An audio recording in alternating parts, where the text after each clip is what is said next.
Yesus atau Yahweh atau Yosua dan lain sebagainya. Tapi saya percaya, saya berdoa dan berhikmat di dalam kerja itu akan Tuhan. Nah, itu bagaimana Bunda? Apakah secara Kristen saya tidak diberkati atau bagaimana gitu ya? Karena memang jujur saya juga tidak menyampaikan bahwa Allah Subhanahu wa taala itu adalah Tuhan juga atau Yesus itu adalah Tuhan, tetapi saya percaya akan Tuhan gitu. Tapi saya belum tahu nih yang benar atau bagaimana, yang salah atau mungkin keliru, saya belum paham sampai sana Bunda. Karena sejauh ini agama itu bukan pilihan secara hati nurani saya gitu ya, atau hati kecil saya, tapi ini memang lahir saya memang orang tua demikian seperti itu. Mohon izin Bunda.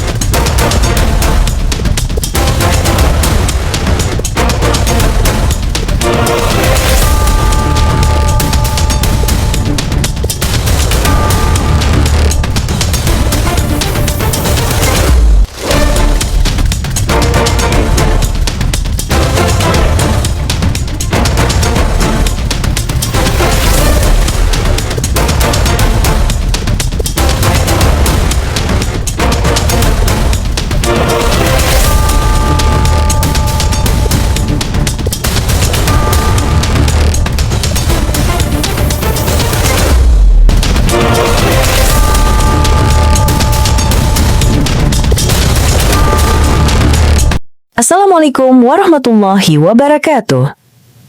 Selamat datang di channel Tanya Jawab Iman, tempat di mana Islam dan Kristen bertemu dalam ruang diskusi dan debat.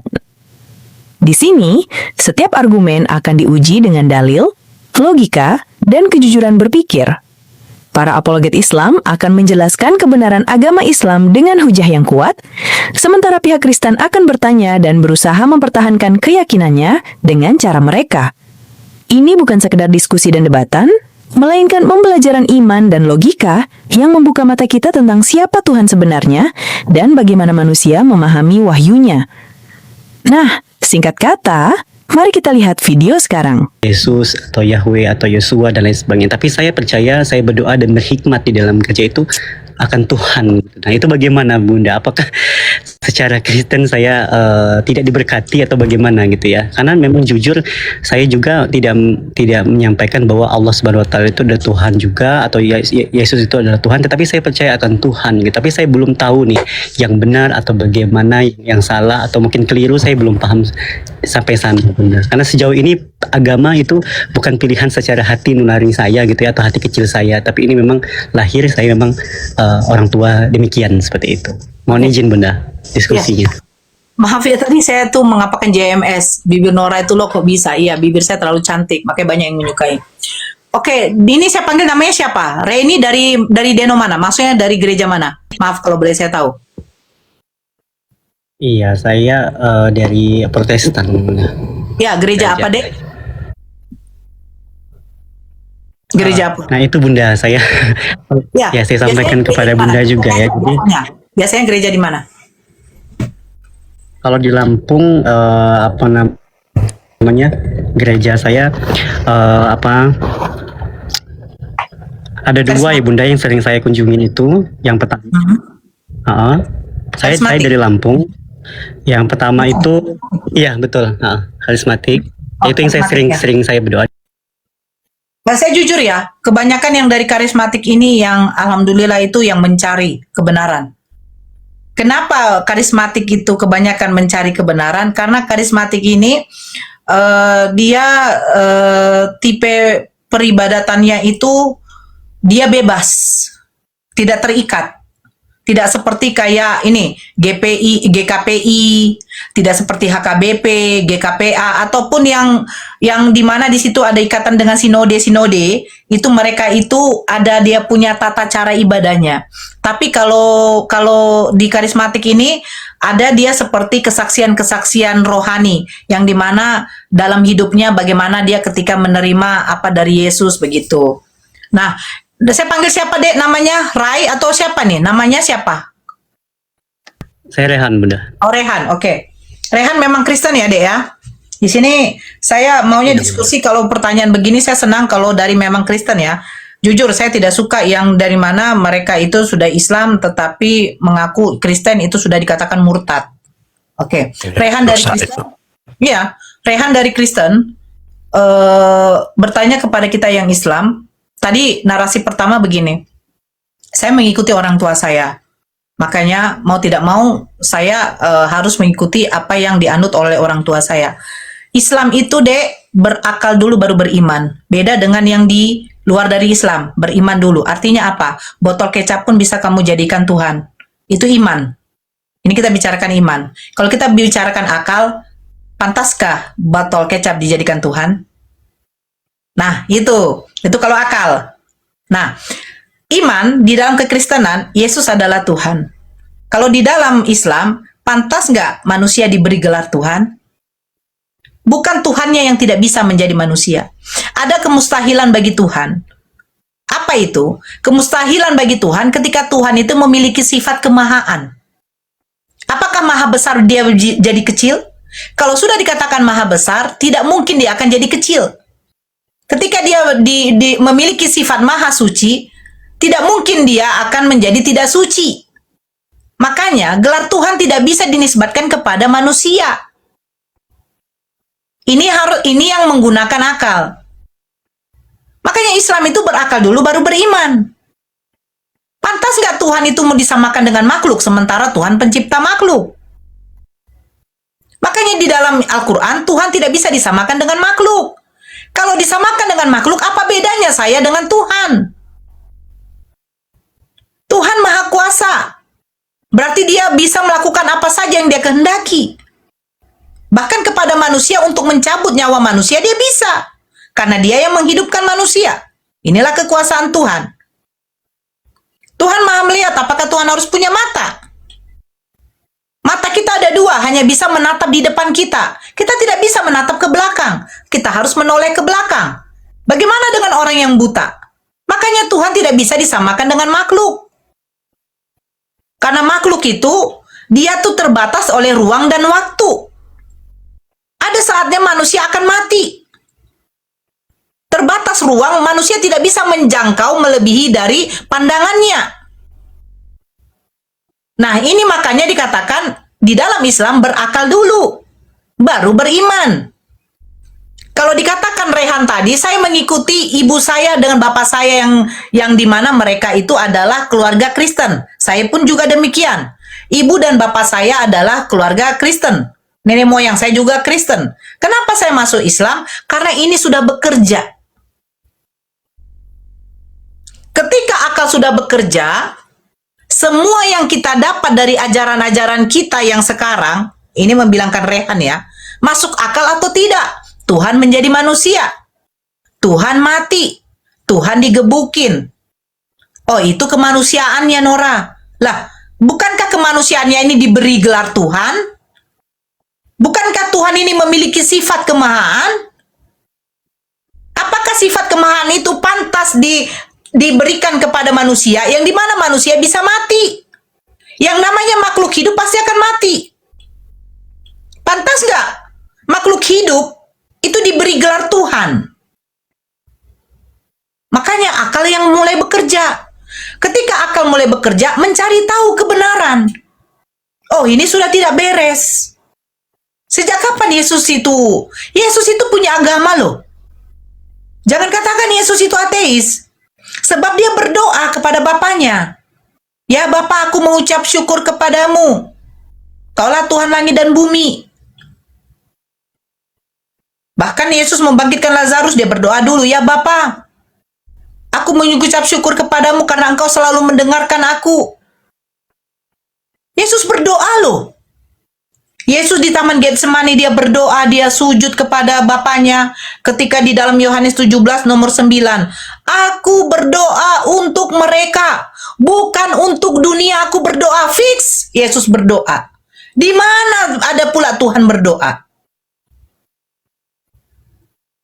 Yohanes 17 nomor 9. Coba baca. Ketika Yohanes 17 nomor 8, Yesus menerima firman. Segala firman yang kau sampaikan kepadaku telah kusampaikan kepada mereka dan mereka menerimanya. Mereka tahu dan percaya aku datang daripadamu.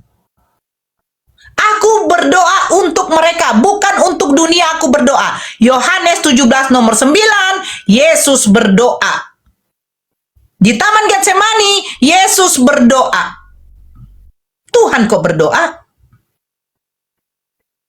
Makanya kalau di Islam, Dek, menggunakan akal dulu, baru beriman. Terus bagaimana saya? Saya tidak mengimani Yesus itu sebagai Tuhan.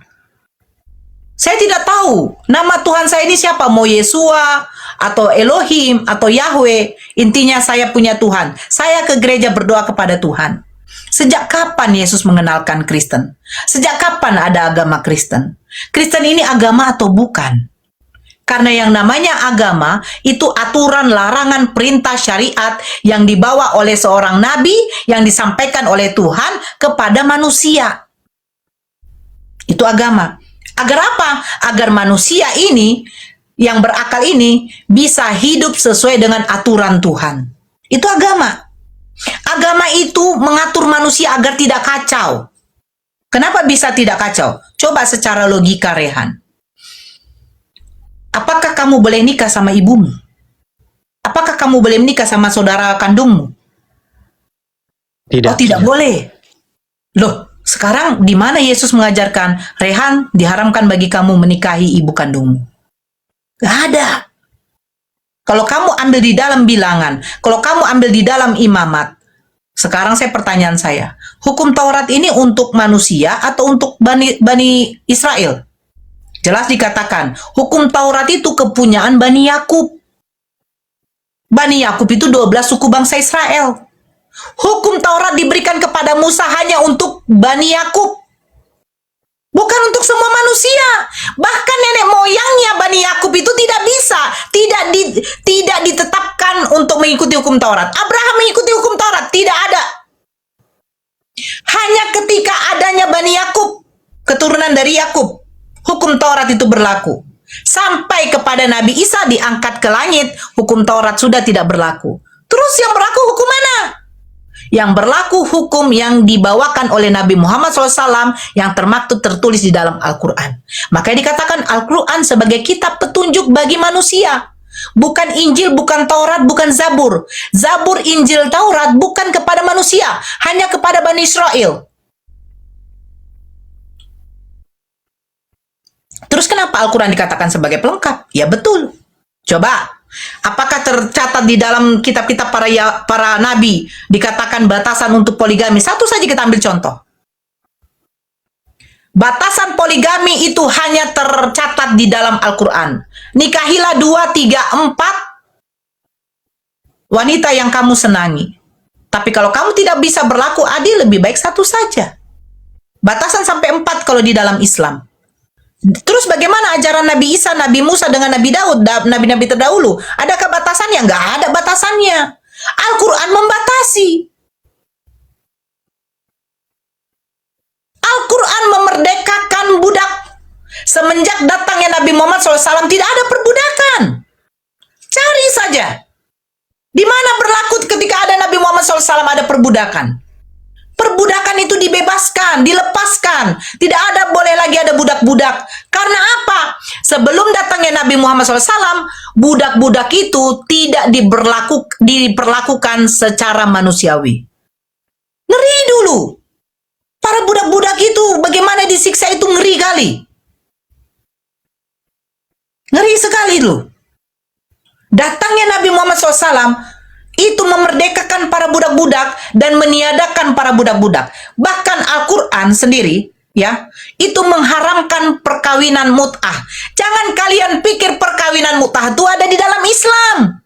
Perkawinan mut'ah itu sebelum adanya Nabi Muhammad SAW sampai adanya Nabi Muhammad SAW adanya perkawinan mut'ah. Dan Al-Quran mengharamkan perkawinan mut'ah. Itu perkawinan apa? Perkawinan yang dilakukan dengan kontrak. Mau 2 bulan, 3 bulan. Kenapa diharamkan? Coba bayangkan. Perempuan dinikahkan, dikontrak selama 5 bulan untuk dinikahkan. Hamil perempuan itu, diceraikan, nikah lagi sama laki-laki lain. Terus pertanyaannya, ketika dia hamil, siapa bapak si anak ini? Makanya kalau di dalam Islam, nasab itu penting. Makanya kalau di dalam Islam, perkawinan yang dilakukan, pernikahan dilakukan kalau dia ada anak hasil dari zina, anak hasil dari zina itu tidak akan bisa mendapatkan nasab. Betul nggak, Bang Nathan? Betul, Bun. Mantap. Ya, perkawinan, pernikahan yang dilakukan karena dari perzinahan. Si perempuan sudah hamil, akhirnya dia menikah dengan laki-laki yang menghamilinya. Kalau anak itu perempuan, tidak akan bisa menjadi wali si bapak ini, walaupun dia ayah biologis. Itu ngerinya. Itu ngeri itu. Bahkan nasabnya tidak bisa dikatakan bin ini. Bin fulan tidak bisa. Harus Betul. binti mamanya. Mengerikan. Akhirnya ketahuan anak ini hasil dari zina. Terus bagaimana mental anak ini? Makanya dikatakan di dalam Al-Quran, wala taqrabuz zina, jangan engkau mendekati. Jangan mendekati zina. Karena apa? Ketika kamu sudah melakukan zina, ada anak hasil dari zina, seperti itu ngerinya. Dan penghulu yang menikahkan perempuan dalam keadaan hamil, itu dosa hukumnya tuh. Makanya Al-Quran ini petunjuk bagi manusia. Ray, petunjuk bagi manusia. Semua sudah diatur, Dek. Kamu boleh menikah sama siapa, tidak boleh menikah sama siapa. Hukum tentang warisan, itu diatur tentang hak waris. Laki-laki mendapatkan berapa, ketika ibunya nanti hidup mendapatkan berapa, si perempuan yang mendapatkan berapa. Semua itu sudah diatur oleh Allah. Kenapa? Agar nanti keturunan-keturunan dari si ahli waris ini mendapatkan kesejahteraan. Terus makanan apa yang diharamkan, makanan apa yang dihalalkan, terus persucian, istinja diajarkan. Kenapa? Cobalah kamu pikir. Ketika kamu mengatakan Bible kamu adalah kitab suci, terus kamu pada waktu itu dalam keadaan BAB, selesai BAB, bagaimana kamu memegang kitab suci? Boleh tidak? Boleh. Kalau di dalam Islam tidak boleh. Ketika kamu membaca Al-Quran, kamu harus mengambil wudhu. Ketika kamu sholat, kamu harus berwudu dulu. Tidak sempurna sholatmu kalau wudumu tidak sempurna. Kenapa? Karena apa? Karena Al-Quran itu adalah kitab suci firman Allah. Dijaga betul kesuciannya. Ketika kita beribadah, kenapa harus betul-betul menutup aurat? Coba, kamu bertemu presiden aja, kamu harus mandi bersih, kamu harus berpakaian rapi, harus berpakaian bersih untuk bertemu dengan seorang presiden. Apalagi ketika kamu bertemu dengan Allah. Bukankah kamu ketika melakukan ibadah berhadapan dengan Allah, kamu berkomunikasi dengan Allah? Terus pakaian kamu pakaian yang jorok, ada najis. Makanya saya bilang, Kristen ini tidak ada hukum, tidak ada aturan. Kenapa? Coba, apakah bisa Kristen membedakan najis dengan tidak? Apakah Kristen bisa membedakan haram dengan halal? Tidak. Kristen tidak pernah diajarkan tentang persucian. Kristen hanya tahu kitab suci, tetapi menjaga kesucian dari kitab itu tidak ada. Terus apakah itu yang dikatakan agama? Apalagi bedanya kalau kamu dengan, maaf kata, dengan binatang. Binatang tidak tahu itu bapaknya mamanya. Kalau dia lagi birahi, pasti dia cari lubang. Surat An-Nisa ayat 23, diharamkan bagi kamu mengawini ibu-ibu kandungmu, saudara-saudara perempuan ayahmu, saudara sepersusuan, semua diatur. Apakah Yesus mengatakan, Rey, janganlah engkau mengawini ibumu? Oh, tidak ada tertulis di dalam Bible, tapi nggak mungkin lah. Lah, sekarang bukan soal tidak mungkin. Sekarang bukan soal tidak mungkin. Sekarang masalahnya soal dosa dengan tidak dosa. Makanya ada hukum Tuhan. Ketika kau melanggar hukum Tuhan itu, kau dikatakan dosa. Jadi apa gunanya larangan? Kalau larangan itu hanya dipakai secara logika, ya. Kalau larangan itu dipakai secara logika, terus apa gunanya Allah melarang kita memakan babi? Coba secara logika, Allah menciptakan binatang-binatang semua. Kenapa diharamkan sebagiannya? Kenapa dihalalkan? Ini adalah larangan. Ketika kamu dikasih larangan, kamu melanggar, kamu dosa. Kenapa? Itu hak Allah. Kamu patuhi saja. Ketika kamu mematuhi peraturan-peraturan dari Allah, disitulah kamu akan mendapatkan poin timbangan kamu masuk surga atau tidak. Makanya saya bilang, Kristen ini agama atau bukan sih? Kalau memang agama, di mana larangan dengan aturannya? Syariatnya di mana? Jangan sepele dengan syariat loh. Jangan sepele. Kadang Kristen ini tidak berpikir, aturan-aturan semua itu diatur itu kepada manusia, agar manusia itu berlaku seperti manusia, bukan seperti binatang. Binatang nggak ada syariat loh. Bahkan aturan di kehidupan binatang tuh nggak ada. Makanya kalau Kristen mengatakan, oh Nora kami menggunakan logika. Logika bagaimana yang kamu gunakan? Tuhan saja mati kamu bisa bilang itu tidak masalah. Tuhan dilahirkan bagi kamu tidak masalah. Tuhan jadi manusia kau katakan hebat. Tuhan bisa mati kau bilang bangkit lagi, itu kau katakan hebat. Nah ini saya bilang, ini logika apa ini?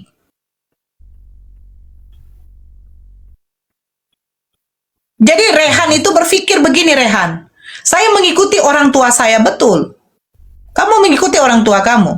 Tetapi Islam itu berakal dulu.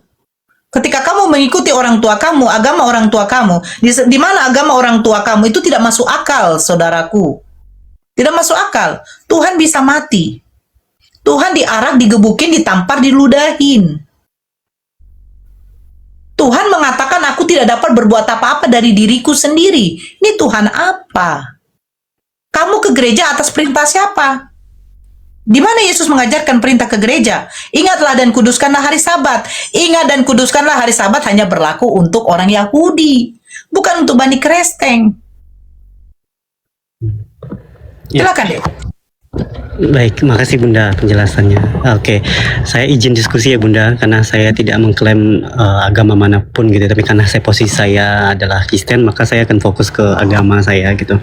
Jadi kalau jika Yesus bukan Tuhan Bunda, mengapa tokoh ini menjadi pusat iman gitu ya? Kalau kami Kristen gitu ya, sejak abad pertama Bunda. Dan kemudian korelasinya gitu ya Bun, keistimewaan lah, atau bisa disebut dengan apa ya? Lebih tepatnya adalah kemuliaan atau mungkin kelebihan-kelebihan gitu ya, dibandingkan kalau diislamkan itu Nabi Isa. Itu mengapa posisinya itu begitu unik Bunda. Nah sehingga saya ini masih benar-benar standar sekali pembelajarannya, karena saya benar-benar sedang mencari ya Bunda ya. Posisi saya ini sedang mencari yang benar-benar secara rasionalitas itu sangat erat kaitannya gitu. Itu mungkin dua pertanyaan itu yang saling berkaitan. Bunda, yang pertama, kenapa Yesus itu bukan Tuhan, tapi mengapa tokoh ini itu menjadi pusat iman sejak abad pertama gitu. Dan kenapa kalau dia mungkin nabi gitu ya, kalau diislamkan Nabi Isa, tapi posisinya begitu unik Bunda. Mohon penjelasannya. Sedikit Bang Nathan, saya masuk. Ya enggak, boleh emang Bunda Nora ini narsumnya. Bukan saya. Bunda Nora, gas, Bun. Kalau salah di cross check ya Bang Nathan ya. Kalau salah di cross check ya Bang Nanda. Nah, begini Ren. Kena di Al-Qur'an pun Allah mengatakan bahwa Nabi Isa ini terkemuka dan awal dengan yang akhir. Kenapa? Coba, Nabi Isa ini siapa sih? Seorang nabi yang diutus ke Bani Israel. Dia dilahirkan dari seorang ibu yang dimana tidak memiliki suami atau dia dikatakan tidak ada ayah. Seorang wanita perawan suci yang dimuliakan oleh Allah, diberikan anugerah melahirkan seorang nabi. Makanya kenapa Nabi Isa dikatakan terkemuka. Seorang perempuan perawan suci dari keluarga yang soleh. Ayahnya bernama Ali Imron, ibunya bernama Siti Hana. Ali Imron ini keluarga yang terkenal kesolehannya di tempatnya pada waktu itu. Sangkin hebatnya, kalau dikatakan hebat ya, sangkin mulianya keluarga Ali Imron itu, termaktub di dalam Al-Quran loh penceritaannya itu. Nabi Isa dilahirkan seorang perawan suci, tetapi dijadikan Tuhan oleh Kristen. Kenapa Nabi Isa ada pada abad 1, sementara Islam ada pada abad 7? Siapa bilang Islam pada abad 7? Semenjak Nabi Adam alaihissalam diciptakan oleh Allah, Islam itu sudah ada. Dia sebagai seorang muslim. Muslim itu artinya berserah diri. Berserah diri kepada siapa? Kepada Allah. Nabi Adam menyembah kepada Allah. Bahkan sampai kepada Nabi Muhammad SAW. Adakah seorang nabi yang punya Tuhan itu mati terkutuk? Adakah nabi yang menyembah kepada Tuhan yang kelihatan rupanya? Bahkan Musa sendiri mencatatkan apa? Allah berfirman kepada Nabi Musa, tidak ada seorang pun yang dapat memandang wajahku, sebab yang memandang wajahku akan mati. Itu kepada Musa di dalam kitab kalian. Kalau Al-Quran banyak, hai Muhammad katakanlah, Allah itu Tuhan yang Esa. Dia tidak beranak dan tidak diperanakan. Kenapa dipertegas dia tidak beranak dan tidak diperanakan? Yahudi mengatakan Uzair itu putra Allah. Nasrani mengatakan Isa ibnu Maryam juga putra Allah.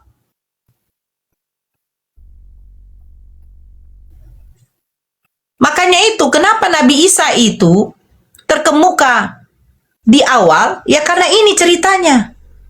Dan di akhir zaman, dia juga terkemuka betul. Karena Nabi Isa itu diberikan kesempatan oleh Allah untuk meluruskan lagi ajarannya yang belum selesai.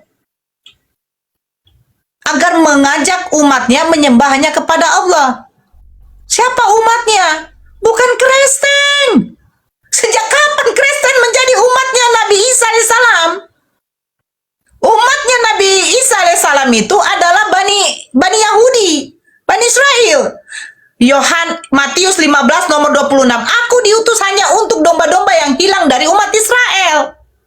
Dia datang nanti kepada umatnya, meluruskan ajarannya.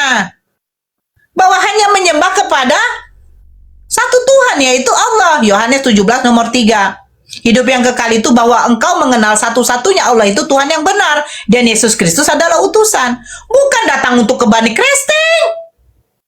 Bani Kristen itu pemakan babi. Yesus tidak makan babi. Orang Yahudi itu menyunatkan, mengkerat kulit hatannya. Kristen tidak pernah bersunat. Kalaupun bersunat, akan membantah di dalam Efesus. Apa dikatakan? Yang menyunatkan dirimu, Kristus itu sia-sia. Jadi maju kena, mundur kena. Islam itu sudah ada sejak Nabi Adam diciptakan. Islam itu agama. Orangnya dikatakan Muslim. Muslim itu artinya berserah diri. Nabi Adam alaihissalam berserah diri kepada Allah. Di mana setiap nabi itu tidak berserah diri kepada Allah? Kristen saja yang berserah diri kepada manusia. Menjatuhkan harapannya kepada manusia. Dan menganggap dosanya udah tertebus oleh manusia. Yang dimana manusia itu ternyata seorang nabi. Nabi bagi Bani Yahudi. Datang Kristen dijadikan Tuhan. Karena apa? Karena mukjizat. Bukankah setiap nabi itu membuat mukjizat? Jadi apa hebatnya ketika Yesus membangkitkan orang mati?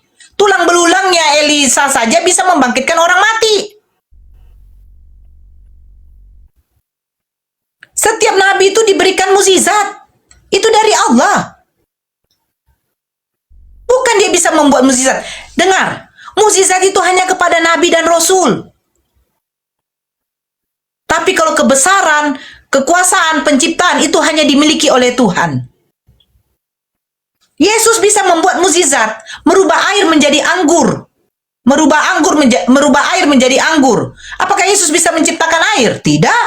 Bahkan Yesus saja dilahirkan. Kalau Yesus bisa menciptakan air, menciptakan manusia, Tuhan tidak perlu dilahirkan. Cukup dia datang saja. Tidak perlu capek-capek buat drama 9 bulan 10 hari. Gak perlu. Cukup dia datang saja turun kalau memang dia Tuhan. Tidak perlu jadi manusia. Tidak perlu dia ditampar, diludahin, dicambuk, disalib hanya ujuk-ujuk menebus dosa. Bukankah Tuhan Maha Pengampun? Makanya saya katakan, sejak kapan Kristen ini diakui oleh Yesus? Sejak kapan Kristen ada di abad 1? Kristen tidak ada di abad 1. Yesus tidak kenal Kristen. Kalau kalian mengatakan kalian pengikut Kristus, dari Kristen artinya pengikut Kristus, buktikan kalau kalian tidak makan babi. Buktikan kalian menyembah Tuhannya Yesus. Itu pengikut Kristus. Karena Yesus mengajarkan untuk apa? Menyembahnya kepada satu Tuhan. Bukan menyembah kepada dia. Gitu loh, Rey. Maka kalau dikatakan terkemuka yang awal dengan yang akhir, ya itu. Di akhir zaman nanti datangnya Nabi Isa alaihissalam untuk mengajarkan ajaran tauhid, meluruskan ajarannya kepada Bani Israel, bukan kepada Bani Kristen. Karena Bani Kristen itu tidak pernah diakui oleh Yesus, bahkan tidak pernah Yesus mengenal Kristen. Jangan mengaku-ngaku sebagai Kristen pengikut Kristus, sementara ajaran-ajaran Yesus tidak pernah kalian ikuti. Salah satunya apa? Taurat itu diberikan kepada Bani Israel, Yesus pelaku hukum Taurat, dia tidak makan babi, dia menyembahnya kepada satu Tuhan, dia menghormati ayah dengan ibunya, dia menghormati ibunya, dia tidak melakukan perzinahan, dia tidak melakukan pembunuhan, dia mengajarkan hukum kasih, yang dimana hukum kasih itu bukan berarti kepada Kristen, yang digaung-gaungkan hukum kasih, kasihilah musuhmu, gak ada seperti itu. Silakan, Rey. Ya, baik, oke. Ya, jadi jadi ada banyak sekali opsi Bunda bahwa apa namanya saya catat dan saya amati gitu ya bahwa banyak sekali menganggap bahwa Alkitab yang kami imani ini bahwa banyak sekali tambah kali kurang bagi lah istilahnya seperti itu. Tetapi saya pengen tahu apa bukti utama bahwa Al-Quran itu tidak berubah sejak zaman Nabi Muhammad. Adakah dalil yang kuat atau bukti nyata yang benar-benar menyatakan bahwa Al-Quran itu tidak berubah, Bunda, dari sejak zaman Nabi Muhammad? Seperti itu, saya pengen tahu. Bentar ya. Oke.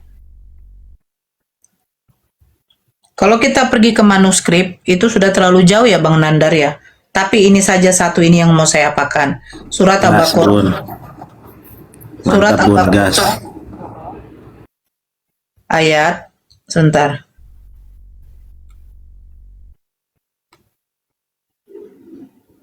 Nih. Ayat saya ambil dari ini ya.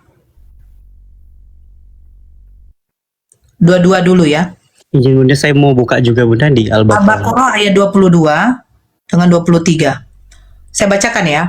Dialah ini Allah, yang menjadikan bumi sebagai hamparan bagimu, dan langit sebagai atap, dan dialah yang menurunkan air hujan dari langit, lalu dia hasilkan dengan hujan itu buah-buahan sebagai rezeki untukmu. Karena itu janganlah kamu mengadakan tandingan-tandingan bagi Allah, padahal kamu mengetahui. 23.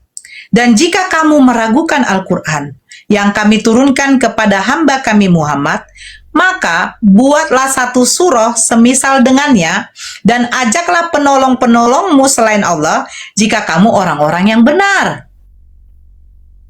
24. Jika kamu tidak mampu membuatnya dan pasti tidak akan mampu, maka takutlah kamu akan api neraka yang bahan bakarnya manusia dan batu yang disediakan bagi orang-orang kafir. Dan sampaikanlah kabar gembira kepada orang-orang yang beriman dan berbuat kebajikan bahwa untuk mereka disediakan surga-surga yang mengalir di bawahnya sungai-sungai. Setiap kali mereka diberi rezeki buah-buahan dari surga, mereka berkata, inilah rezeki yang diberikan kepada kami dahulu. Mereka telah diberi buah-buahan yang serupa, dan di sana mereka memperoleh pasangan-pasangan yang suci, mereka kekal di dalamnya. Poinnya di mana? Tadi di ayat 23. Bisa nggak membuktikan Al-Quran itu tidak berubah mulai dari zamannya Nabi Muhammad sampai sekarang? Lah, Allah sudah membuat suatu tantangan kepada orang yang meragukan Al-Quran. Buatlah satu surah saja semisal itu. Bisa nggak? Ajaklah penolong-penolongmu. Artinya apa? Orang-orang hebat kamu ajak untuk membuat satu surah. Bisa nggak? Kan ini pertanyaannya begini. Al-Quran ini sesuai nggak? Mulai dari Nabi Muhammad sampai sekarang. Tidak berubah nggak? Kalau kamu meragukan berubah, kamu buat aja satu surah semisal itu. Al-Fatihah itu mulai dari Nabi Muhammad SAW mengucapkannya, melantunkannya, apakah berubah sampai sekarang? Tidak. Oh, berubah Nora. Oh, buatlah satu surah. Yang menantang ini siapa? Bukan Nabi Muhammad. Bukan kami, bukan para ulama, tapi Allah langsung. Terus Allah pertegas di ayat 24. Apa katanya? Jika kamu tidak mampu membuatnya, dan pasti, sudah dikatakan pasti kamu tidak akan bisa. Maka takutlah kamu akan api neraka. Karena kamu sudah meragukan.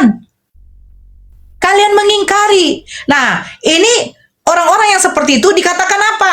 Dikatakan mereka adalah sumum, bukmun, umyun, fahum, layarjiun. Mereka itu tuli, bisu, dan buta sehingga mereka tidak dapat kembali.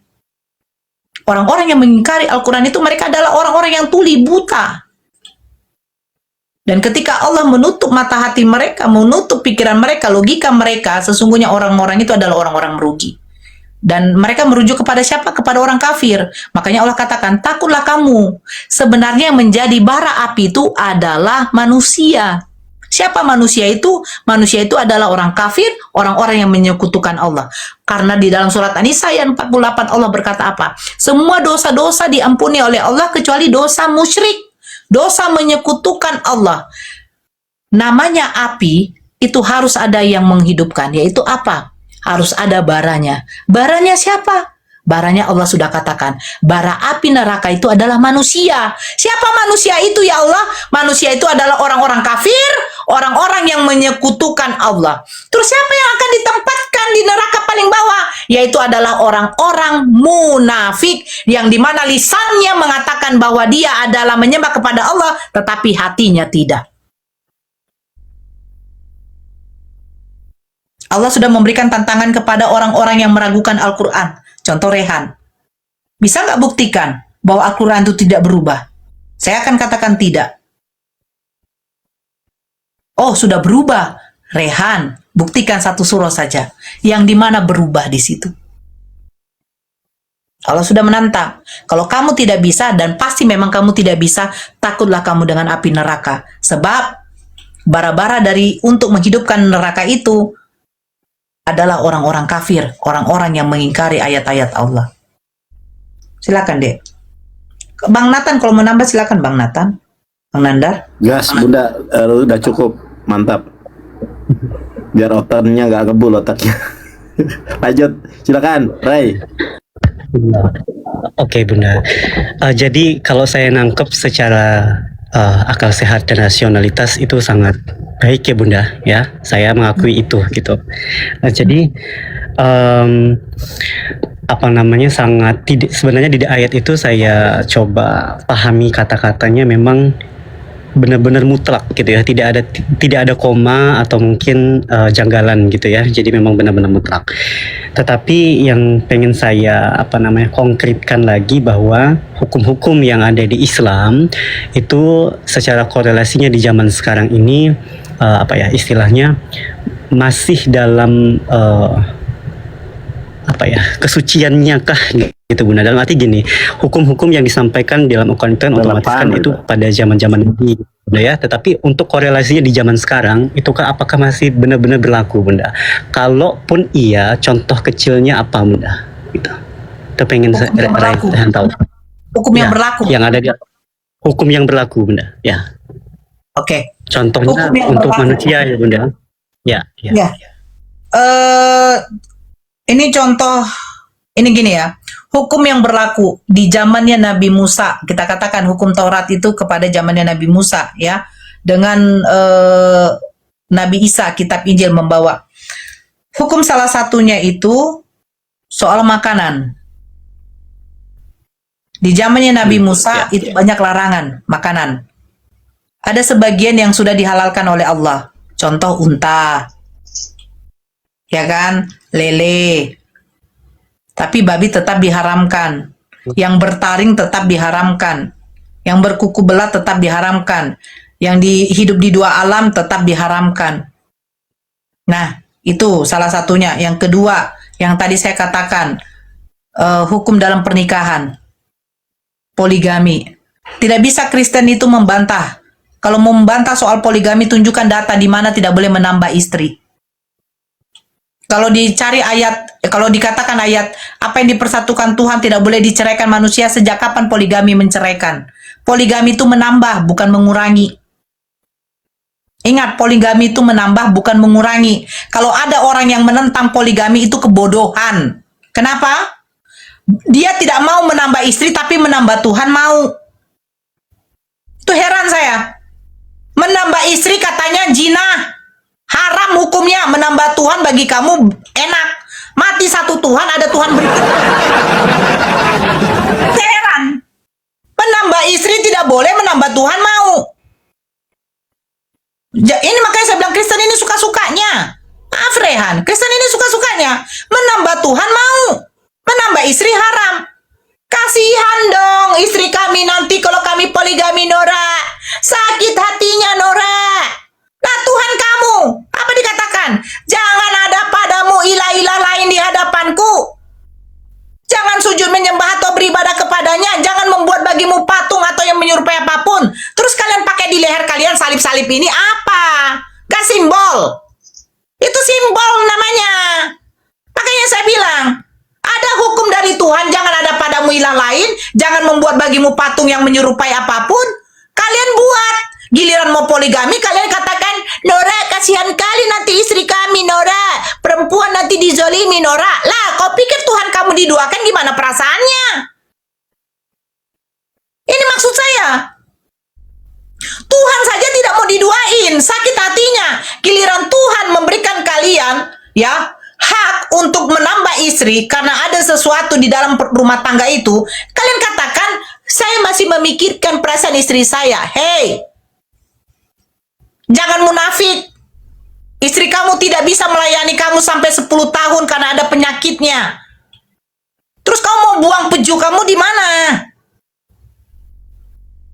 Ujungnya berzina, ujungnya jajan. Gak usah dipungkiri. Ada uang kau jajan, kau cari itu di pinggir jalan harga 50.000 paling murah. Makanya saya bilang, munafik. Giliran menambah Tuhan mau. Giliran membuat simbol mau. Tapi menambah istri haram, mikirkan perasaan istri. Lah, itu titik kalau sudah tegang-tegang, istri tidak bisa melayani, mau kau buang kemana itu? Mau buang kemana? Ujung-ujungnya ke kamar mandi. Kenapa di kamar mandi? Karena nggak ada pulusmu. Nggak ada duitmu beli perempuan. Ada dia pakai kuota hanya 3 giga. Lumayan untuk nonton film bokep, ngocok dia di kamar mandi. Nah ini saya bilang. Dikasih free will loh, dikasih kebebasan oleh Allah, hanya batasan sampai ke 4. Tapi giliran dikasih begitu haram. Giliran menduakan Tuhan, oke. Giliran membuat simbol, yes. Giliran berzina, ya gimana lah Nora keadaan. Hasratku udah mulai naik. Nah ini saya bilang munafik. Itu makanya Rey. Pada waktu di zamannya Nabi Isa, Nabi Musa, tidak ada batasan poligami deh. Coba kamu baca di dalam Bible kamu, Salomo berapa perempuan yang dia gauli? Sampai berumur 59 dia meninggal, 700 istri, 300 gundik. Gundik itu bukan istri, bukan budak loh. Gundik itu bukan istri, bukan budak. Bukan perempuan yang dimerdekakan, bukan perempuan yang dinikahkan. Dan bahkan Tuhan kalian itu di dalam Bible itu tidak pernah ada larangan menambah istri. Gak ada. 2 Samuel 12 coba baca. Apa dikatakan kepada Daud? Kepada Saul atau Daud? Kalau kau merasa kurang, akan ditambahkan istri-istri tuanmu diberikan di atas pangkuanmu. Coba baca. Aku akan memberikan istri-istri tuanmu dan akan kuberikan di atas pangkuanmu. Coba ngeri kali ini.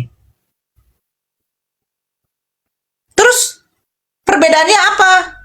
Bun, perbedaannya itu banyak lagi. Hukum-hukumnya banyak lagi.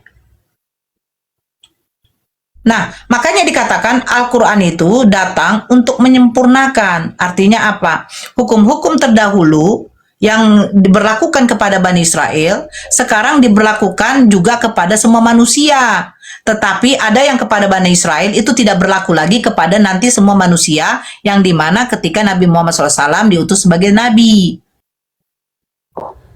Karena hukum Taurat itu hanya kepada Bani Israel. Nah terus kita yang sekarang ini bagaimana? kita yang sekarang ini mengikuti aturan, hukum, larangan, perintah, syariat yang dibawa oleh Nabi Muhammad SAW kepada manusia. Makanya Nabi Muhammad itu diutus bukan untuk Bani Arab, tetapi untuk semua manusia dan membawa syariat baru, yang dimana syariat lama sudah tidak berlaku lagi. Terus bagaimana Bunda Nabi Nabi di zamannya Nabi Isa sekarang? Mereka tidak menyembah Yesus loh sebagai Tuhan. Mereka itu menyembah bapaknya Yesus, tetapi mereka tetap Kristen. Salah.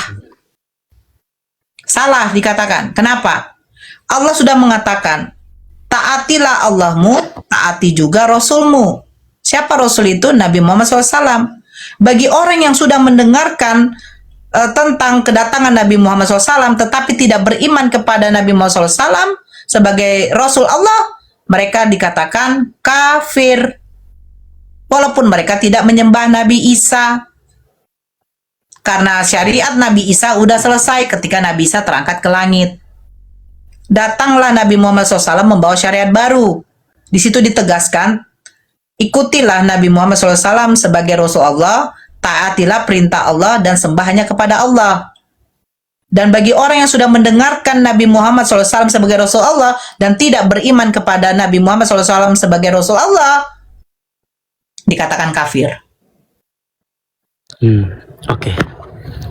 Paham ya?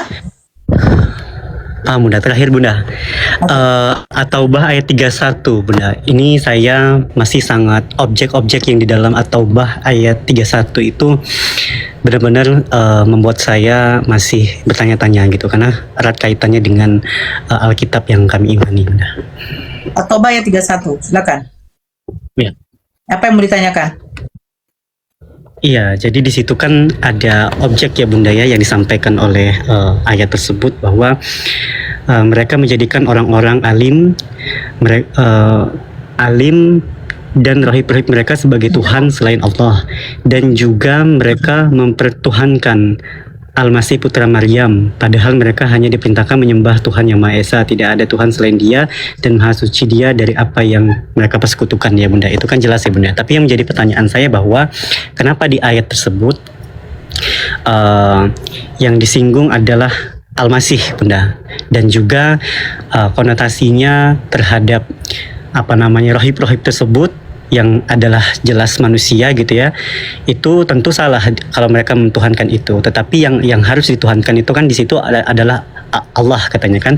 Nah terus menuju ke Al-Masih, apakah Allah itu adalah Al-Masih atau bagaimana Bunda? Seperti Nah, itu. coba baca di ayat 30. Bentar. Kenapa menyinggung Al-Masih putra Maryam?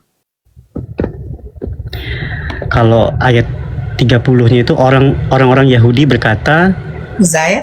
Uzair itu putra Allah, dan orang-orang Nasrani berkata Al-Masih itu putra Allah. Itulah ucapan mereka dengan mulut mereka. Mereka meniru perkataan orang-orang kafir yang terdahulu. Allah melaknat mereka, bagaimana mereka sampai berpaling dari kebenaran. Ayat 31 dibacakan. Ayat 31-nya, mereka menjadikan orang-orang alim, pendeta-pendeta mereka dan rahib-rahib mereka sebagai Tuhan selain Allah, dan juga mereka mempertuhankan Al-Masih putra Maryam, padahal mereka hanya diperintahkan menyembah Tuhan yang Maha Esa, tidak ada Tuhan selain Dia, Maha Suci Dia dari apa yang mereka persekutukan. Mereka itu siapa? Merujuk kepada siapa? Ahli kitab. Nah, Mereka merujuk kepada siapa, Dek? mereka itu pendeta-pendeta dan rahib-rahib Bunda. Orang-orang Yahudi dengan Ya, orang Nasrani. Iya. Nah, jadi orang-orang Yahudi mengatakan Uzair itu putra Allah, orang-orang Nasrani mengatakan Isa Al-Masih itu adalah putra Allah. Mereka dikatakan apa? Di sini dibilang Allah itu melaknat. Yang mengatakan selain daripada Allah itu adalah Tuhan, mereka dilaknat. Makanya dikatakan, mereka mengatakan Uzair putra Allah, orang Nasrani mengatakan Al-Masih putra Allah. Itulah ucapan mereka dengan mulut-mulut mereka. Mereka meniru ucapan orang-orang kufur sebelumnya, orang-orang kafir sebelumnya. Allah melaknat mereka.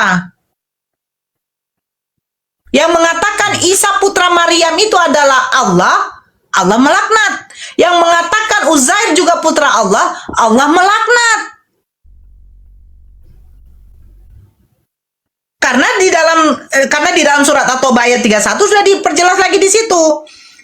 Dikatakan begini, padahal mereka tidak diperintah kecuali untuk menyembah Tuhan yang Maha Esa. Tidak ada Tuhan selain daripada Allah. Kita buka di sini, Dek. Ini saya tunjukkan satu data ini ya.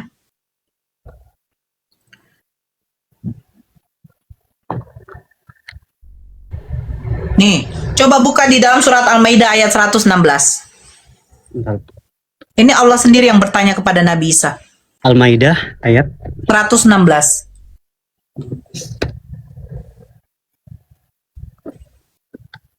ya sudah Bunda. Bacakan, Dek. Dan ingatlah ketika Allah berfirman, wahai Isa putra Maryam, adakah engkau mengatakan kepada manusia, jadikanlah aku dan ibuku dua Tuhan selain Allah? Isa menjawab, Maha suci engkau, tidaklah patut bagiku mengatakan apa yang bukan hakku. Jika aku pernah mengatakannya, tentu engkau telah mengetahuinya. Engkau mengetahui apa yang ada dalam diriku, sedangkan aku tidak mengetahui apa yang ada dalam dirimu. Sesungguhnya engkau maha mengetahui segala yang gaib. Nah, sebenarnya Nabi Isa sudah mempertegas. Apakah engkau dan ibumu mengatakan dua Tuhan selain daripadaku? Jawab Isa apa? Sudah tertera. Lalu Nabi Isa menjawab, Maha suci engkau ya Allah, tidak patut bagiku untuk mengatakan yang bukan hakku. Nasrani mengatakan Isa putra Maryam adalah putra Allah. Yahudi mengatakan Uzair putra Allah. Padahal mereka sudah diperintahkan untuk tidak menyembah selain daripada Allah. Tapi mereka mengikuti perkataan para ulama-ulama mereka, rahib-rahib mereka. Mereka ikuti. Uzair itu putra Allah. Isa Al-Masih itu adalah putra Allah. Sejak kapan Allah itu beranak? Makanya surat Al-Ikhlas, Allah itu tidak beranak dan tidak diperanakan. Karena Uzair dengan Nabi Isa adalah seorang nabi diutus untuk Bani Israel, mereka menjadikan itu sebagai anak Tuhan karena menerima wahyu.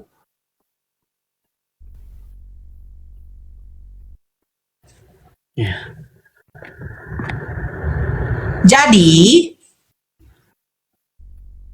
kenapa Kristen ini dengan entengnya itu mengatakan Yesus itu adalah anak Allah karena dia dari Roh Kudus?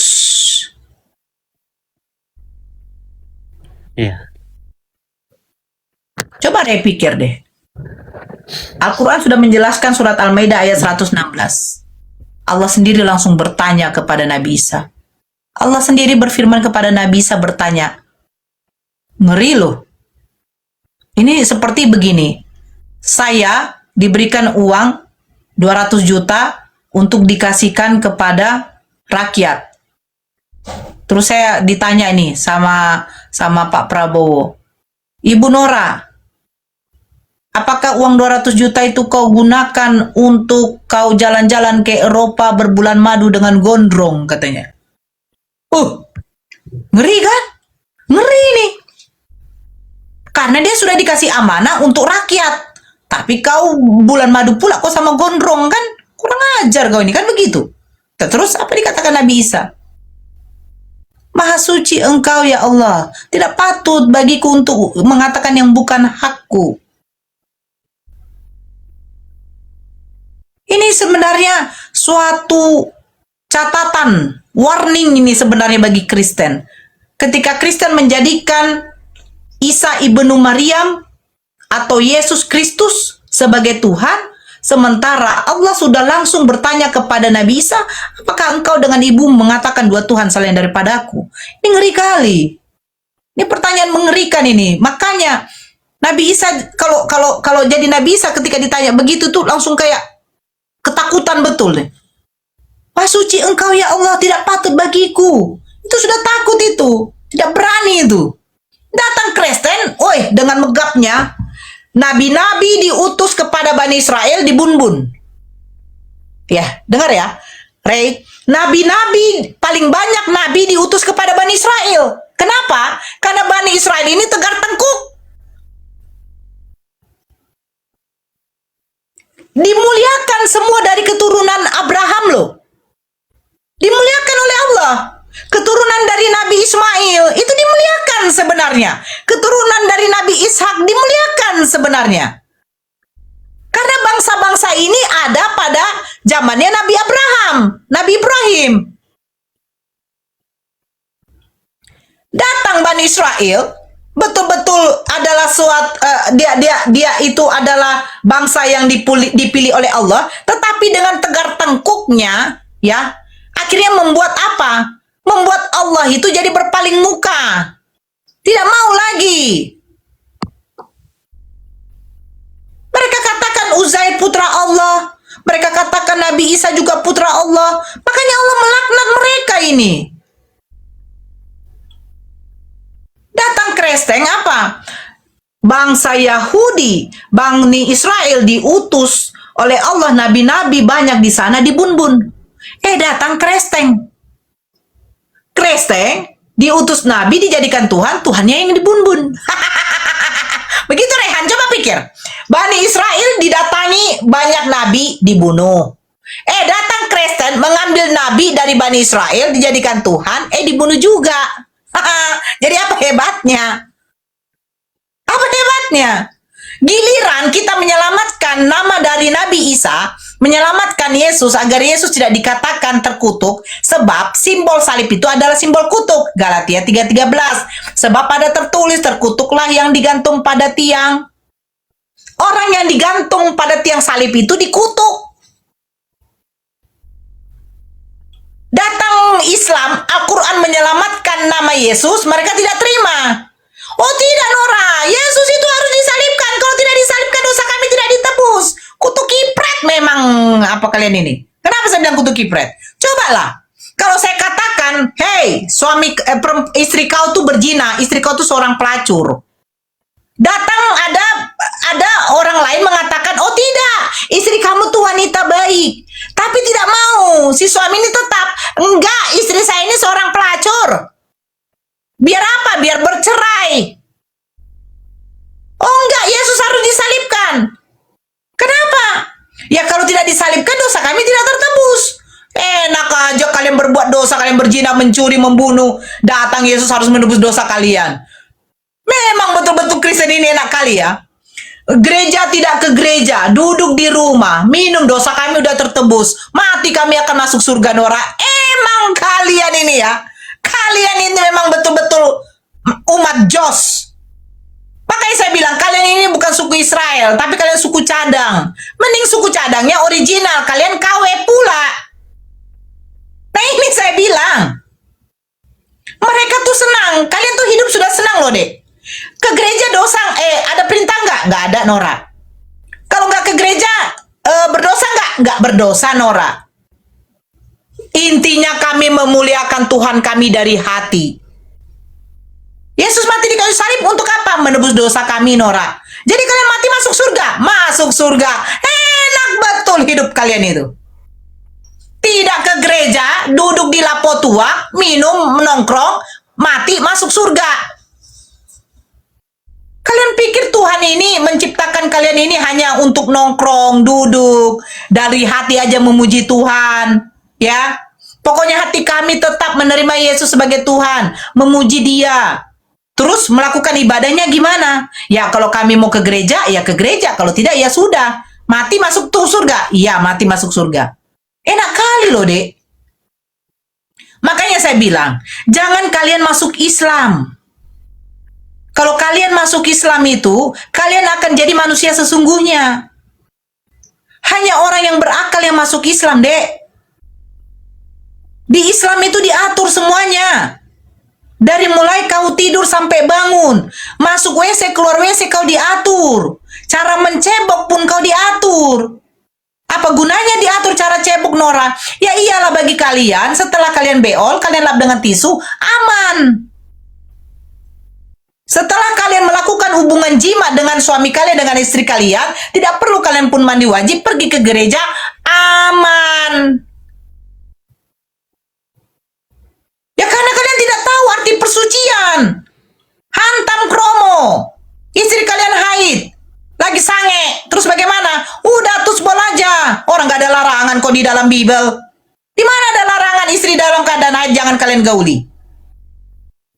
Hantam. Nah, memang kan? Saya tidak fitnah. Cari, tertulis. Ada nggak tertulis di dalam Matius, Markus, Lukas, Yohanes? Perempuan dalam keadaan haid, istri kamu dalam keadaan, janganlah kamu gauli. Gak ada. Hantam kalau lagi sange. Makanya dek, tengok di luar negeri itu. Bahkan sebelum meninggalnya Uskup Fransiskus, itu sudah melegalkan perkawinan sesama jenis. Baca beritanya, tahun 2023. Dia melegalkan perkawinan sesama jenis, asalkan tidak mengikuti liturgi di dalam gereja. Kenapa? Karena menunjukkan rasa kasih. Mana tahu orang ini akan berubah. Gabrol. Bagaimana mungkin pendeta menumpangkan tangan di atas pengantin yang dimana pengantinnya laki-laki dengan laki-laki? Bagaimana cara mainnya? Makanya diciptakan Siti Hawa. Agar apa? Agar ada lubang yang untuk dimasuki. Bukan lubang laki-laki yang bagian mengeluarkan kangkung genjer. Alhamdulillah, diskusi ini mengingatkan kita bahwa perbedaan bukan alasan untuk bermusuhan, tetapi kesempatan untuk saling memahami. Kita boleh berbeda dalam keyakinan, tetapi semua manusia sama dalam pencarian akan kebenaran dan kedamaian. Semoga diskusi ini membuka hati, meluruskan pandangan, dan menguatkan iman kita untuk terus belajar tanpa merasa paling benar sendiri. Jika ada hal yang menurutmu menarik, menantang, atau mungkin bertentangan dengan pandanganmu, sampaikanlah dengan cara yang baik dan beradab di kolom komentar. Karena sesungguhnya, adab dalam komentar adalah cerminan dari keimanan seseorang. Terima kasih telah menyimak sampai akhir. Semoga Allah memberi petunjuk kepada siapapun yang sungguh-sungguh mencari kebenaran. Sampai ketemu lagi dan tunggu video selanjutnya diskusi dan debat apologetik Islam dengan oknum Kristen lainnya. Assalamualaikum warahmatullahi wabarakatuh.